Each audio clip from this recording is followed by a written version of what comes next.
One thing our culture does is, there's many ways in which it helps this, but there are some ways in which it also hurts this, which is giving people a sense of agency. You can make a change. And most of our culture says, no, you really can't. The problems are too big. You don't have enough training. Everybody will laugh at you. People will oppose you. You'd actually be more useful if you did this. It really doesn't help to speak up. Maybe you should wait until you're more important and then you can do something. There's 100 million excuses that deprive people of agency. And that's a great loss in any society, and it's a particular loss in a democratic society, which depends on average citizens feeling that they have the right to act. But in a consumer society, we're supposed to be passive consumers.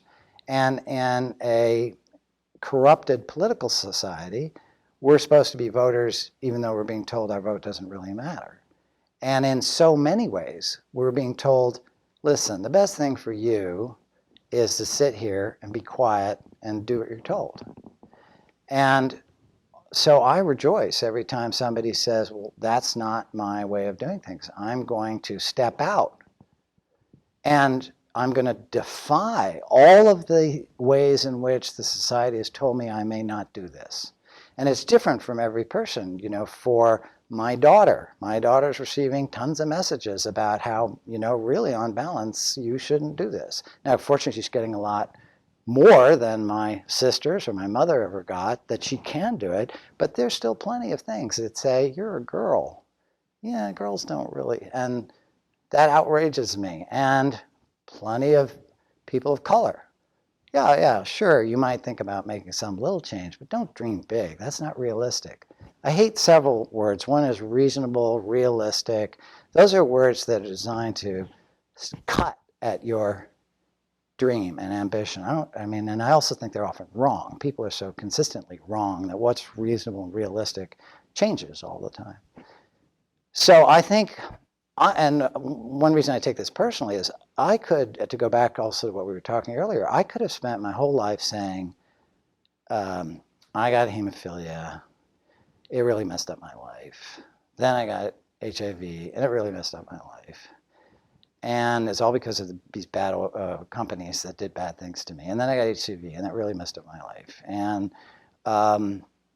I can't do all these things that everyone else can do. I can't ski, I can't play basketball, I can't, you know, I could be focused on what I can't do and how others put me in the position of not being able to do those things. And so my life is defined by loss and by betrayal of some kind. But and again, how you move away from that? That was actually the thing I wanted to say before. People have asked me, how are you not full of anger? Or how are you not full of grief? Well, I suppose if I did deep psychotherapy, we could dig up some grief, but that's not how I live my life. I think whatever one needs to do so that you reposition away from that victimization, away from that grief, away from that anger, and I think part of it for me was a sense of agency. That despite all these things, I still could act. I could create change. I could draw people to me, or I could reach out to them. That we could overcome problems that seemed insoluble. And that was possible despite all the baggage that you've come through. And I wish we taught that in schools, in colleges. We teach a great deal of passivity in our system.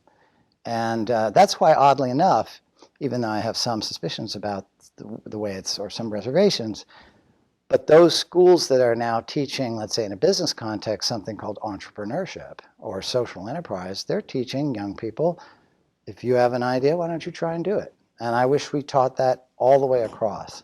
My wife is an architect, which is out of the design professions. The design professions say, what is the problem? What are the parameters? How much money do we have? What's the space it has to fit into? And now let's fix it. Let's design it within those things. So that's a whole way of living that I think we should encourage.